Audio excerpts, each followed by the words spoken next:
terve vaan kaikilla. Mä oon Sami ja mä näytän teille miten tehdään tailwhippi. Elikkä tailwhipissä no aika lailla ne tärkeimmät asiat niin on potkaisu ja hyppy. Elikkä hyppy pitää potkaista tai se pitää potkaista aika nopeasti ja pyörittää nopeasti. Suosittelen potkaisemaan etujalalla, niin kuin monet ammattilaisetkin tekee. Ja mä oon itse hirmu tykästynyt siihen tapaan, että potkaisen etujalalla tosta noin tolleen. Ja sitten niin toinen tärkeä asia on sitten, että hyppää ihan semi-korkealle, koska jos tekee just jonkun niinku tän kokoisen hyppyn, niin eihän siitä ole silloin mitään. No niin, asiaan. Asiaan mennään siis, eli tailwhippi on tämän näköinen. Näytä miten se harjoitellaan sille, tiedätkö, old school whipin tavalla.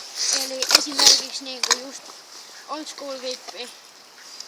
Kannattaa harjoitella, jos osaa pyörittää, mutta ei osaa tulla siellä laudan päälle.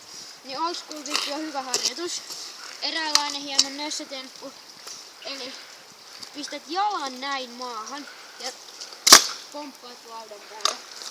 Se on hyvä harjoitus, jos osaa kyllä pyörittää sen, mutta ei vaan sit pääse laudan päälle, niin se on hirmu hyvä harjoitella sitten silleen.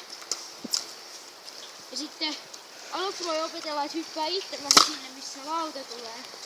Se toki jää sit vähän vajaaksi se vippi, mutta sit pikkuhiljaa opettelee vaan pyörittää sen tarpeeksi nopeasti tai mitä siinä ikinä on pielessä.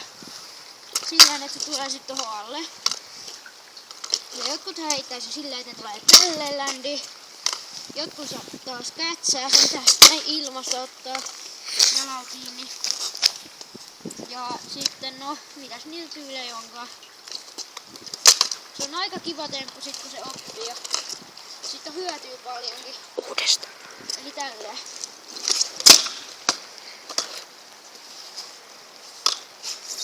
Mä nyt en itse hirveän korkealle siinä hyppää, mutta kyllä se voi hyppää tälleenkin. Vähän korkeammalle ja silleen, mut juu, eli testatkaa vaan kotona, muistakaa hyppy, pyöritys ja ländi. Eli se olisi niinku varmaan tässä, että moro!